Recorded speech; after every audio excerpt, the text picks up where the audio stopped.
మీరు ఇట్లే మాట్లాడతారా? అందరూ చేతులు కట్టుకోండి. చెప్పినానా ఏంటి? ఆ పాట పాడాలా? చేతులు కట్టుకుంటాము, మాట్లాడాక ఉంటాము, భక్తితో కూర్చుంటాం, యేసుని సంధింప, భక్తితో రే పాట పాడమని అడిగారు. పాడుతుంటే మీరు కూడా పాడాలి కదా. అందరు కలిసి పాడండి. చేతులు కట్టుకుంటాము,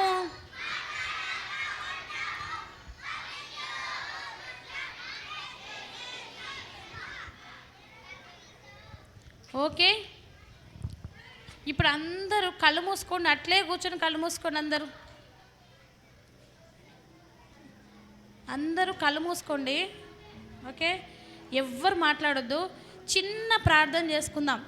ఉదయం నుంచి పాటలు పాడి పాడి యాక్షన్స్ చేసి చేసి లెసన్స్ విని విని అలసిపోయి ఉంటారు కదా.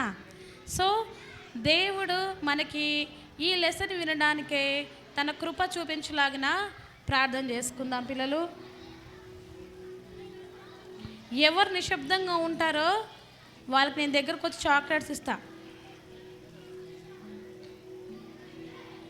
కళ్ళు మూసుకోవాలి.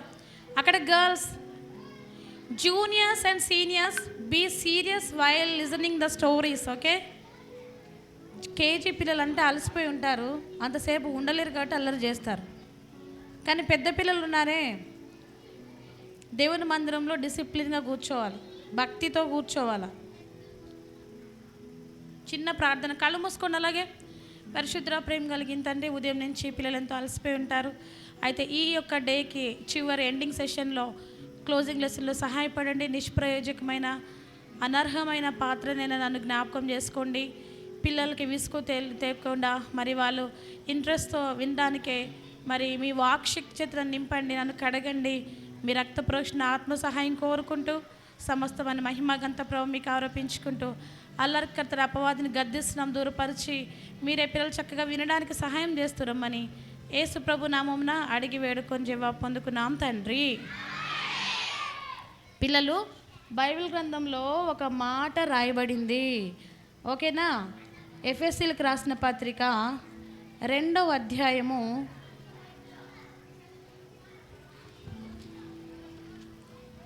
2 నేను చదువుతాను, జాగ్రత్తగా వినండి. పెద్ద పిల్లలు జాగ్రత్తగా వినండి. ఎఫెసీలకు రాసిన పత్రిక 2వ అధ్యాయము 10వ వచనంలో ఏముందంటే, మరియు వాటి యందు మనం నడుచుకునవలనని దేవుడు ముందుగా సిద్ధపరిచిన సత్క్రియలు చేయుటకై మనము క్రీస్తు యేసునందు సృష్టింపబడిన వారమై ఆయన చేసిన పని అయి ఉన్నాం. ఇక్కడ కనపడుతుంది కదా. సో ప్రతి ఒక్కరం కూడా దేవుని సృష్టి. ఎవరైనా మాట్లాడితే నేను లేపి నిలబెట్టి స్టోరీ కంటిన్యూ చేయమని అడుగుతా, ఓకేనా. బాయ్స్, బయట ఎవరైనా బ్రదర్స్ ఉన్నట్లయితే దయచేసి లోపలికి వచ్చి వెనకాల అబ్బాయిలు అల్లరి చేయకుండా చూసుకోండి. విబిఎస్ టీచర్స్ కానీ సండే స్కూల్ టీచర్స్ కానీ బయట ఎవరైనా జెంట్స్ ఉన్నట్లయితే brothers, we are here to do the ministry to the children. ఈ 5-6 దినాలు పిల్లలకు పరిచయం చేయడానికి వచ్చాము. దయచేసి ఎవరైనా ఉన్నట్లయితే బయట పిల్లల దగ్గర కూర్చోండి, ఓకే. దేవుడు మనల్ని ఆయన సృష్టిగా ఎందుకు చేశాడంటే ఆయన ప్రతి ఒక్కరూ కూడా కొన్ని సత్క్రియలు చేయడానికే నియమించాడంట పిల్లలు. సో అవి చేయడానికే మనం ఆయన చేతి పనిగా సృష్టించబడ్డాం, ఓకేనా. ఈరోజు నేను మీకు ఒక అబ్బాయిని పరిచయం చేయబోతున్నాను. తన పేరు ఏంటంటే విలియం కేరీ. ఏం పేరు చెప్పండి? ఆయన మరి 1761లో అంటే దరిదాపుగా 250 సంవత్సరాల క్రితమైన ఇంగ్లాండ్ దేశంలో పుట్టాడు పిల్లలు, ఓకేనా. ఆయనకు 10 సంవత్సరాల వయసు వచ్చింది. తనకి ఎప్పుడు కూడా కొత్త కొత్త విషయాలను కనుగొనటము, మరి అక్కడికి వెళ్ళటం అంటే ఆయనకు చాలా ఇష్టం. He loves to explore new things in his life, ఓకేనా. ఆయన ఏం చేసేవాడంటే వాళ్ళ ఇంటి దగ్గర ఒక చిన్న అడవి జంగిల్ లాంటిది ఉందన్నమాట. ఆ అడవిలోకి వెళ్తూ ఏం చేసేవాడు, అక్కడున్న పక్షులు, ఓకేనా, జంతువులు ఏమేమి ఉన్నాయో చూడాలి, సేకరించాలని ఆశ ఎక్కువగా ఉండేది. చూడండి ఇక్కడ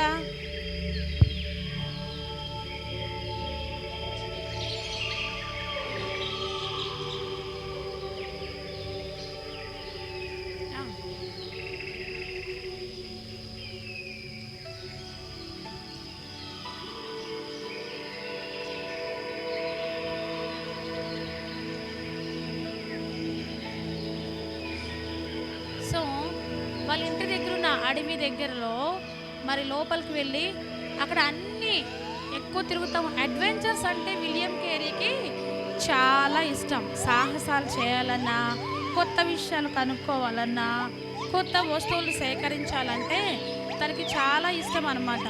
ఇలా అడవిలోకి వెళ్తే అన్ని జంతువులు కనిపిస్తూ ఉంటాయి కదా పిల్లలు, వాటన్నిటిని చూసి చాలా సంతోషించేవాడు అనమాట. ఓకేనా?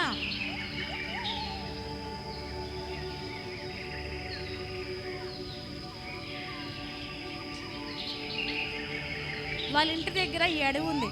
ఓకే, కనిపిస్తుందా?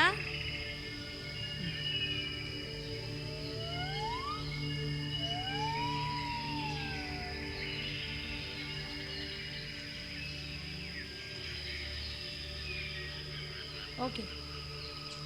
సో ఈ విధంగా ఏం చేసేవాడంటే ప్రతిరోజు ఆడుకుంటూ అడవిలోకి వెళ్ళి తనకి ఏం దొరుకుతాయి అంటే చెట్ల ఆకులు కావచ్చు, చిన్న చిన్న మొక్కలు కావచ్చు, అవన్నీ తీసుకొచ్చి ఇంట్లో పెట్టుకున్నాడు. తన రూమ్లో చూస్తే మనం గమనిస్తే పక్షులు ఉంటాయి, తర్వాత చిన్న చిన్న ఎక్వేరియంస్లో ఫిషెస్ కనిపిస్తాయి, తర్వాత చిన్న చిన్న బాటిల్స్లో ఇన్సెక్ట్స్ ఉంటాయి కదా, పిల్లలు పురుగులు ఉంటాయి కదా, కీటకాలు, అవన్నీ పెట్టుకొని సేకరించి తన బెడ్రూమ్ని ఒక మ్యూజియం లాగా మార్చుకున్నాడు.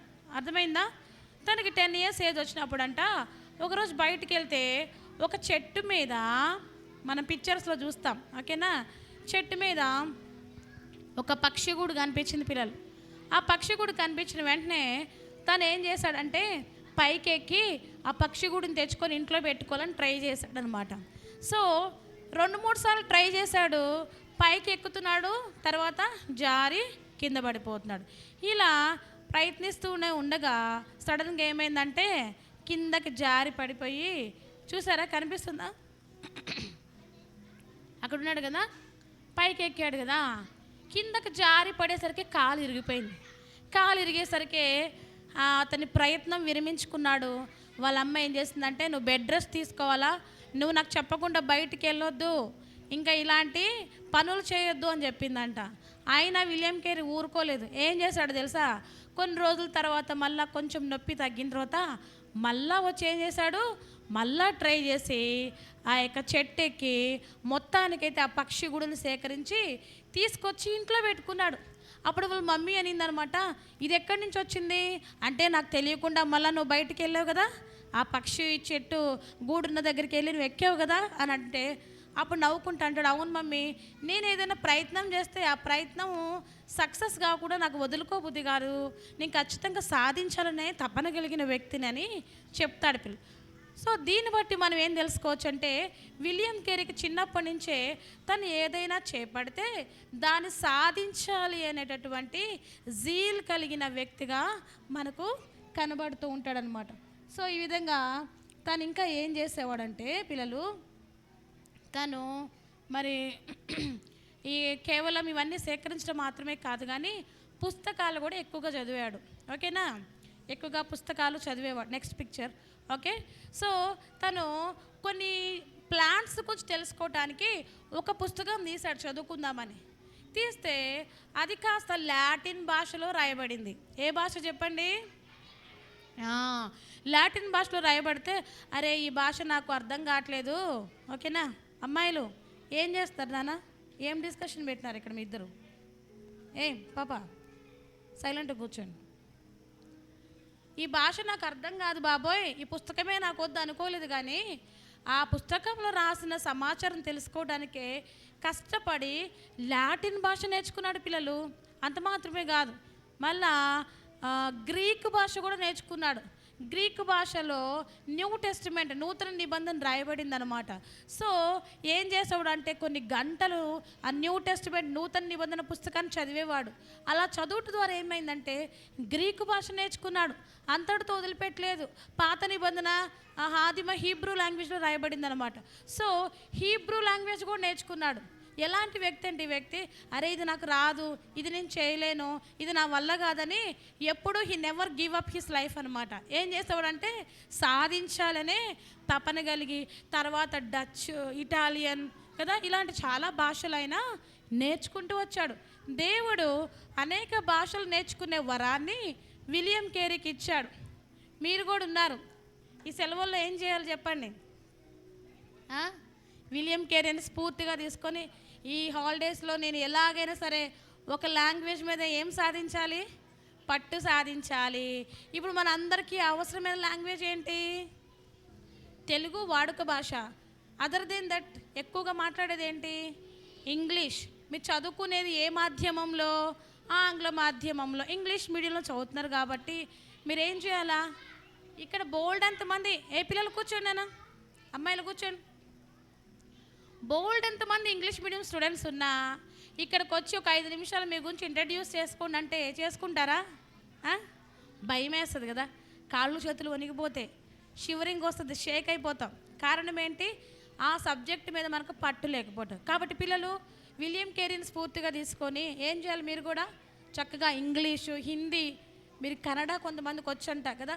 సో ఏదో ఒక భాషలో మీరు సామర్థ్యాన్ని సంపాదించుకోవాలి. అరే నాకు రాదని ఎప్పుడు కూడా వదిలేయకూడదు. ఈ విధంగా చిన్నప్పటి నుంచే విలియం కేరీ అనేక భాషలను కూడా ఆయన చదువుతూ ఉండేవాడు. ఓకేనా పిల్లలు?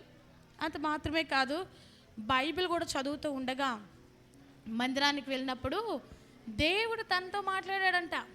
దేవుడు తనతో మాట్లాడి నేను నిన్ను నా పని కొరకే నియమించుకున్నాను అని చెప్పాడంటే పిల్లలు. చెప్పినప్పుడు నిజంగా అద్భుతంగా తన జీవితంలో మార్పు కలిగింది. దేవుని వాక్యం చూడడం ద్వారా నేను కూడా దేవుని పని చేయాలని తీర్మానం చేసుకుంటూ వచ్చాడు. అర్థమైందా? సో మీరు కూడా దేవుని మందిరానికి వచ్చినప్పుడు దేవుని పని చేయాలని తీర్మానాన్ని చేసుకోవాలి. Red shirt, red shirt, yellow shirt, ఏం చేస్తున్నారు మీ ఇద్దరు? సైలెంట్గా కూర్చోవాలి, అల్లరి చేయకూడదు. ఓకేనా? సో మీరు కూడా ఏం చేయాలంటే దేవుని పని చేయాలని తీర్మానం చేసుకోవాలి. దేవుడు మనతో కూడా మాట్లాడతాడు. ఎలాగా? విలియం కేరీ ఏ విధంగా బైబిల్ చదువుతుంటే దేవుడు తనతో మాట్లాడాడో అలాగే మనం కూడా దేవుని వాక్యం చదివినప్పుడు, విన్నప్పుడు మనం ఏం చేయాలో దేవుడు తన వాక్యం ద్వారా మనందరితో మాట్లాడతాడు పిల్లలు. ఆ విధంగా కొంతకాలానికి విలియం కేరీకి వివాహం అవుతుంది. తన యొక్క భార్య పేరు ఏంటంటే డోరతీ. ఓకేనా? విలియం కేరీ వాళ్ళ భార్య పేరు వచ్చేసి డోరతీ అన్నమాట. సో వీళ్ళిద్దరికి ఒక చిన్న పాప పుడుతుంది అన్నమాట. చిన్న పాప పుడుతుంది. అయితే వాళ్ళకు ఉన్న ఆర్థిక పరిస్థితులను బట్టి చిన్న హౌస్లో ఉండేవాళ్ళు, చిన్న ఇల్లు. అక్కడ నీటి తడి ఎక్కువగా ఉండేది, చాలా చలి కూడా ఎక్కువగా ఉండేది పిల్లలు. అందువల్ల కొంతకాలానికి ఏమవుతుందంటే మరి విలియం కేరీకి వాళ్ళ పాపకి ఆరోగ్యం బాగోకుండా అయిపోతుందన్నమాట. చాలా అనారోగ్యం వస్తుందన్నమాట. అనారోగ్యం వచ్చి చాలా బాధపడుతూ ఉంటారు. కొంతకాలానికి ఏమైపోయింది తెలుసా? కొంతకాలానికి మరి వాళ్ళకు పుట్టిన వాళ్ళ కుమార్తె చనిపోతుంది పిల్లలు. విలియం కేరీ వాళ్ళ పాప చనిపోయిందనమాట. అప్పుడు వాళ్ళు చాలా బాధపడతారు. ఎల్లో షేడ్స్ చాలా బాధపడతారనమాట. అప్పుడు విలియం కేరీ అనుకుంటాడు, నా దగ్గర డబ్బు లేకపోవటం వల్ల నేను చిన్న ఇంట్లో ఉండాల్సి వచ్చింది. దానివల్ల అనారోగ్యానికి గురై నా కుమార్తె ఏమైంది? చనిపోయింది. కాబట్టి నేను ఎలాగైనా డబ్బు సంపాదించాలని చెప్పేసి ఏం చేశాడు? మరి షూస్ తయారు చేసే వ్యక్తిగా, చెప్పులు కుట్టే వ్యక్తిగా, చెప్పులు షూస్ తయారు చేసే వ్యక్తిగా తను మరి ఆ పని చేయడం మొదలుపెట్టాడు. ఇప్పట్లో అంటే టెక్నాలజీ ఉంది, మెషిన్స్ ఉన్నాయి. అప్పట్లో ఇవేమీ లేవు కాబట్టి వాళ్ళే కష్టపడి చేతులతో ఏం చేయాలి? పని చేయాలన్నమాట కదా. సో ఆ విధంగా ఈ యొక్క విలియం కేరీ కష్టపడి షూస్ కుట్టేవాడు. చర్మం తీసుకొచ్చి చర్మపు మరి చెప్పులు అవన్నీ కుడుతూ ఉండేవాడు అనమాట. ఆ విధంగా వచ్చిన డబ్బులతో జీవనాన్ని కొనసాగించేవాళ్ళు. కొంతకాలానికి వాళ్ళు వేరే ఊరికి మారారనమాట. ఇప్పుడు ఇగో బాబు,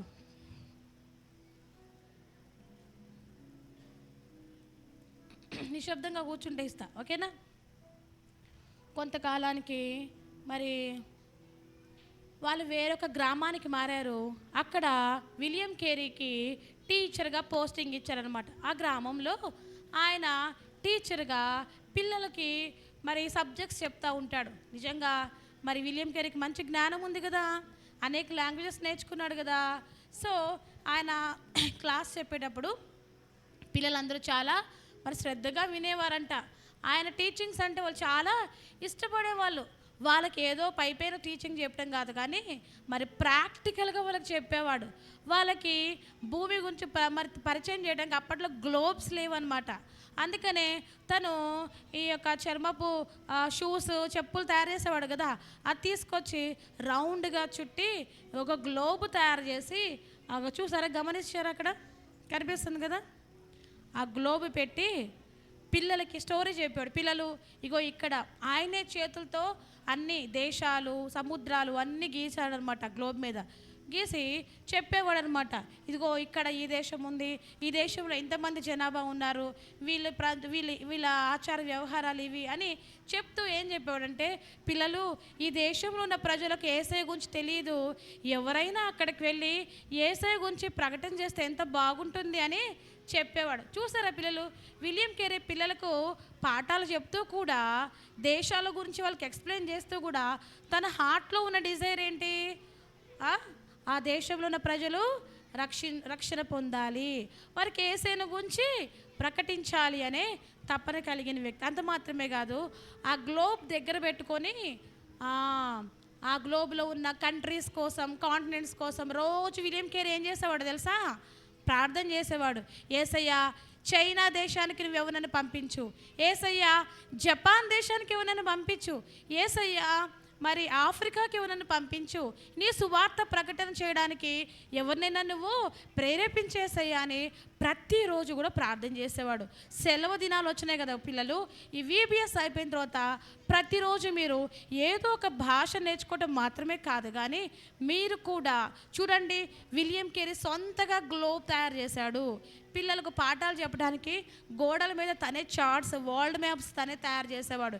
ఇప్పుడు మన అందరికీ వరల్డ్ మ్యాప్ అందుబాటులో ఉందా లేదా, ఉంది. గ్లోబ్ కూడా చాలామంది పిల్లల ఇంట్లో ఉంటుంది. సో మీరు కూడా విలియం కేరీని స్ఫూర్తిగా తీసుకొని ఏం చేయాలంటే, you have to pray for the salvation of each and every country and continent in the globe. ఓకేనా, గ్లోబ్లో ఉన్న ప్రతి దేశం కోసం, ప్రతి ఖండం కోసం, ప్రతి దివి కోసం మీరు ఏం చేయాలి, ప్రార్థన చేయాలి. Take time to spend in prayer. ఓకేనా, సెలవు దినాలు వచ్చినాయని ఆడుకోవటమో, ఫోన్లు చూసుకోవటమో, పిక్నిక్కి వెళ్ళటమో, వెకేషన్కి వెళ్ళటమో, టూర్స్కి వెళ్ళటమో ఇదంతా కాదు, కానీ అవి కూడా కలిగి ఉండాలి. కానీ ఎక్కువ భారం కలిగి మీరు ఏం చేయాలి, ప్రపంచ దేశంలో యొక్క రక్షణ కోసం చూసారా పిల్లలు ప్రార్థన చేయాలి. మరి విలియం కేరీ ఒక పుస్తకం చదివాడు. ఆ పుస్తకంలో మరి mister cook and his travels అని ఒక ఆయన మరి సాహస యాత్ర గురించి రాశాడు. ఎక్కడెక్కడ ఏ దేశం ఎలా ఉందో ఆ పుస్తకం అంతా చదివిన తర్వాత తను అనుకున్నాడు, మరి ఈ దేశాలకి ఖచ్చితంగా దేవుని సువార్త అందాలి అని ప్రార్థన చేస్తూ ఉన్నాడు. అయితే ఈయన ఎప్పుడైనా ఇతరులకు దాని గురించి చెప్పినప్పుడు ఎక్కువగా ఎవరు అంత రెస్పాండ్ అయ్యేవాళ్ళు కాదు. ఒకరోజు మరి ఆయన్ని ఒక గ్రామానికి సువార్త ప్రకటించడానికే పిలిచారనమాట.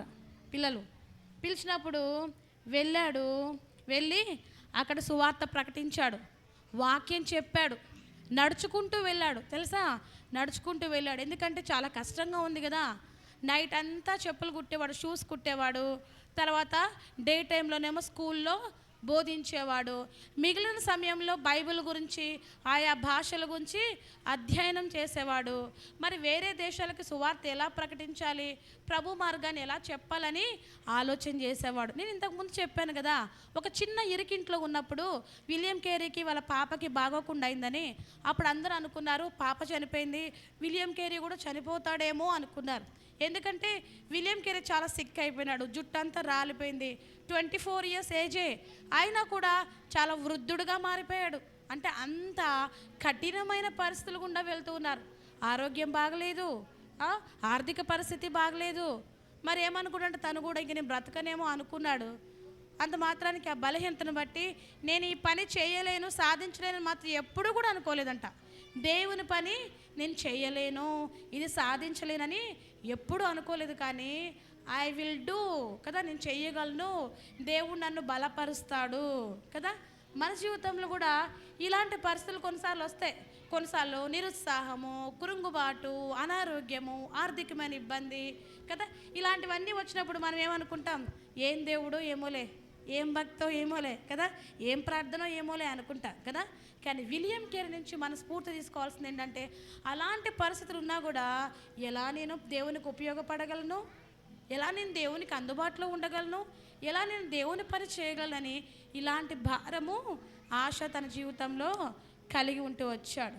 కొంతకాలానికి తన యొక్క ప్రయాసను బట్టి కొంతమంది మరి తనకు టీమ్గా అవుతూ వచ్చారనమాట. తను కోరుకున్నాడు, నేను ఒక్కడనే వెళ్ళలేను కాబట్టి నాతో పాటు కొంతమందిని తీసుకొని వెళ్ళాలి, ఏ దేశానికి వెళ్ళినా అని తను భారంతో పంచుకున్నప్పుడు కొంతమంది రెస్పాండ్ అయ్యారు. వాళ్ళంతా ఒక టీమ్గా ఫామ్ అయ్యి ప్రతిరోజు ఏం చేసేవాళ్ళు తెలుసా? ప్రతిరోజు ప్రార్థన చేసేవాళ్ళు. ప్రభువా, మమ్మల్ని నువ్వు ఎక్కడికి పంపిస్తావు, మమ్మల్ని ఏం చేయమంటావు అని చెప్పేసి వాళ్ళు అందరూ కలిసి మరి ప్రార్థన చేసేవాళ్ళు అనమాట. ప్రార్థన చేస్తూ ఉన్నప్పుడు దేవుడు మాట్లాడుతూ వచ్చాడు ఒకరోజు. ఏమనంటే, ఇప్పుడు ఎవరిని పంపించాలి అని ప్రార్థన చేస్తూ ఉండగా యెషయా గ్రంథం 50వ అధ్యాయంలో ఒక మాట ఉంది. ఏంటా మాట అంటే, యెహోవా నిన్ను పిలుచుచున్నాడు. ప్రభా, నేను వెళ్ళాలా, మా టీం మెంబర్స్లో వేరే ఒకరిని పంపించాలా అని అడుగుతున్నాడంట. చూసారా పిల్లలు, దేవుని చిత్తాన్ని ఎక్కడ కనుగొంటున్నాడు విలియం కేరీ? ఎక్కడ? వెరీ గుడ్, గట్టిగా చెప్తారా? అందరు చెప్పండి, ఎక్కడ కనుగొన్నాడు? Very good. బైబిల్లో రాయబడిన దేవుని వాక్యం ద్వారా విలియం కేరీ దేవుని చిత్తాన్ని, దేవుని నడిపింపును కనుగొంటున్నాడు. యెహోవా నిన్ను పిలుచుచున్నాడు అని దేవుడు మాట్లాడినప్పుడు కన్ఫర్మ్ అయింది. ఏమని? విలియం కేరీనే సువార్త సేవ కొరకే వేరొక దేశానికి వెళ్ళాలి అని దేవుడు బలవంత పెడుతున్నాడని గ్రహించాడు. పిల్లలు, ఈరోజు మీతో కూడా దేవుడు రక్షణ కొరకే తన వాక్యం ద్వారా మాట్లాడుతున్నాడు. మరి నువ్వు ప్రభువుని అంగీకరిస్తారా? యేసు ప్రభువుని మీ సొంత రక్షకునిగా అంగీకరిస్తారా? అంత మాత్రమే కాదు, దేవుని పని కొరకే దేవుడు మిమ్మల్ని సృష్టించాడు కదా, ఆయన చేతి పనిగా చేశాడు కదా. మరి ఆయన మిమ్మల్ని ఎందుకు పుట్టించాడో, మీ యొక్క జీవితంలో ఆయన ఉద్దేశం ఏంటో, ఆయన పర్పస్ ఏంటో దేవుని వాక్యంలో మీరు ఏం చేయాలా? గ్రహించాలి. ఖచ్చితంగా God will talk with every one through his word కదా. దేవుడు తన వాక్యం ద్వారా మనతో ఏం చేస్తాడు? మాట్లాడతాడు. స్పష్టంగా విలియం కేరీని దర్శించిన దేవుడు ఈరోజు నిన్ను మనందరినీ కూడా ఏం చేస్తాడు? దర్శించి మనతో మాట్లాడతాడు. ఓకేనా పిల్లలు? మరి విలియం కేరీని దేవుడు ఏ దేశానికి పొమ్మంటున్నాడో, ఎలా వెళ్తాడో, ఏం జరుగుతుందో అనే విషయం తెలుసుకోవాలంటే మీరేం చేయాలి? మీరందరూ ప్రార్థన చేసుకోవాలి, బైబిల్ చదువుకోవాలి. ఆ తర్వాత ఈ యొక్క స్టోరీ కంటిన్యూషన్ మీకు తెలియాలంటే మీరేం చేయాలి? రేపు రావాలి, అంతే కదా. ఇప్పుడు విలియం కేరీ పార్ట్ 1 చూశారు. పార్ట్ 2 అంటే ఎక్కడికి వెళ్ళాడు, ఏం చేశాడని తెలుసుకోవాలంటే రేపు ఉదయం జరిగే VBSకి మార్నింగ్ సెషన్కి మీరు వస్తే అప్పుడు మీరు తెలుసుకుంటారు. అర్థమైందా పిల్లలు? అర్థమైందా? మరి అందరూ మోకరించండి, ప్రార్థన చేసుకుందాం. 1 2 3.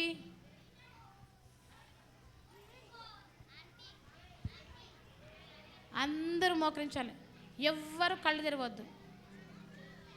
Everyone close your eyes. Okay, keep quiet. ఎవ్వరు మాట్లాడొద్దు. చేతులు జోడించండి. టీచర్స్ లేచి నిలబడండి. టీచర్స్, కేజీ టీచర్స్ కానీ జూనియర్ టీచర్స్ కానీ లేచి నిలబడి, పిల్లలు ఒక్క నిమిషంలో I think you can calm them. ఒక నిమిషంలో మీరు వాళ్ళందరినీ మౌనం చేయాలి, మాట్లాడకుండా ప్రార్థనలో ఏకీభవించినట్టుగా. పిల్లలు, దేవుడు మీతో మాట్లాడుతున్నాడు. విలియం కేరీని దర్శించిన దేవుడు మిమ్మల్ని కూడా దర్శిస్తున్నాడు. ఎవ్వరు మాట్లాడొద్దు. గర్ల్స్ కళ్ళు మూసుకోండి. పిల్లలు ప్రార్థన చేద్దాం. Close your ice. చెప్పాను కదా, ప్రార్థన అంటే ఉదయం చక్కగా మోకరించారు, కళ్ళు మూసుకున్నారు. మనసులో ప్రార్థన చేసుకోండి.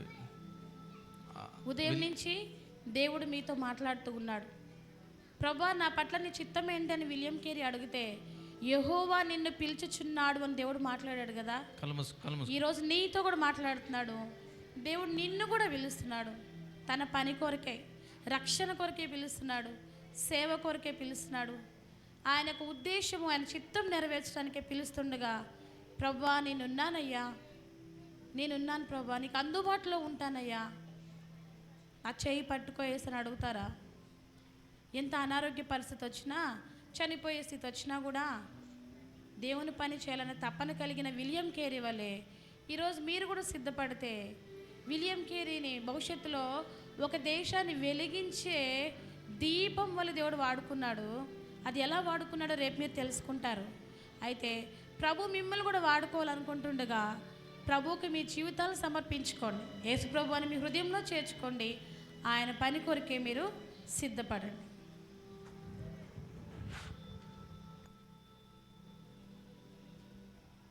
చిన్న ప్రార్థన హృదయంలో చేసుకోండి. యేసయ్యా, నేను పాపినయ్యా, నన్ను రక్షించండి. ఒకరు రక్షించబడి ఉంటే, చిన్న బిడ్డవా, నీ ఎవరైనా కావచ్చు, మాటలు వింటుంటే, యేసయ్యా నన్ను వాడుకో, యేసయ్యా నేను నిన్ను సేవిస్తాను. ఎంతోమంది దైవజనులు ఇలాంటి మార్గంలో వెళ్ళి గొప్ప పరిచర్య చేశారు, గొప్ప సమర్పణతో. కాబట్టి ప్రభా నిన్ను సేవిస్తాను, నేను వెనుదిరగను అంటూ ప్రభు మన జీవితంలో అప్పగించుకుందాం. ఒక నిమిషం కళ్ళు మూసుకొని తీర్మానం చేసుకుందాం.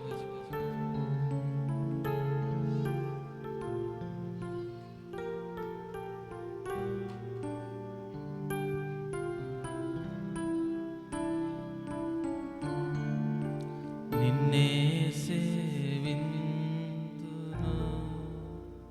నిన్నే సేవింతును యేసు, నిన్నే సేవింతును. నీవేను తీరుగా నీ సన్నిధిలో మోకరించి నీ మార్గములో నడిచెదా, నిరసింపక సాగెదా. నీవేను తీరుగన్ నీ సన్నిధిలో మోకరించి నీ మార్గములో నడిచెదా, నిరసింపక సాగెదా. నీవేను తీరుగన్.